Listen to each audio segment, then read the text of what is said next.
এই ভাই মোবাইল দেখতে দেখতে রেস্টুরেন্টে এসে বসলো, আর তখন বলল যে ওয়েটার এদিকে আসো। আর তখন ওয়েটার আসলো, বলল ছাড়, আর বলল 1 প্লেট বিরিয়ানি দাও। আর বললো আরে ছাড়, আপনি আপনি আমাকে ছাড় চিনেছেন? বললো না, তোমাকে তো চিনি নাই, ছাড় আমি এই লোক। আর তখন এই ভাই কল্পনা দেখলো, এই ছাড় যখন গাড়ি থেকে নামে কথা বলছিল, বললো ছাড় আমি কয়েকদিন ধরে না খেয়ে আছি, আমাকে কিছু টাকা দেন। আর তখন এই ভাইটা কথা বলছিল, বললো দাঁড়াও আমি একটু পরে কথা বলি।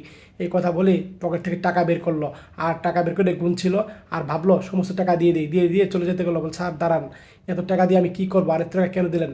তুমি এই টাকা দিয়ে ব্যবসা করবা, আর কখনো তুমি এভাবে ভিক্ষার সাহায্য করবা না, ঠিক আছে? আর হ্যাঁ, একটা কথা মনে রেখো, কখনো সাহায্য কার কাছে হাত বাড়াবে না, ব্যবসা করে প্রতিষ্ঠিত হও, এইভাবে কথা বলেছিল। আচ্ছা স্যার ঠিক আছে। আরে বাহ, তুমি তো ভালো একটা চাকরি করো, এখানে তুমি চাকরি করো নাকি? আর তখন বললো না স্যার, এটা আমার নিজের রেস্টুরেন্ট। বললো বাহ, খুব সুন্দর তো। আর তখন এই ভাইটা বলো স্যার 1 মিনিট বসেন, আসছি আমি। আর তখন ঠিক আছে। আর তখন এই ভাইটা চলে গেল। আর তারপরে বলল স্যার এই টাকাগুলা আপনি রাখেন। আর তখন দিল। আরে না না, লাগবে না লাগবে না। না স্যার রাখেন, আপনি যে টাকা দিয়েছিলেন এই টাকা রাখেন। এই ভাই বললো আরে রাখো, এই টাকা দিয়ে তুমি তোমার ব্যবসাকে আরও বড় করো, আর যখন তুমি আরও বড় করবা তখন আমি টাকাগুলা নিয়ে নিব, এখন তুমি রাখো, হ্যাঁ। এইভাবে ভাইটা কথাগুলো বলছে।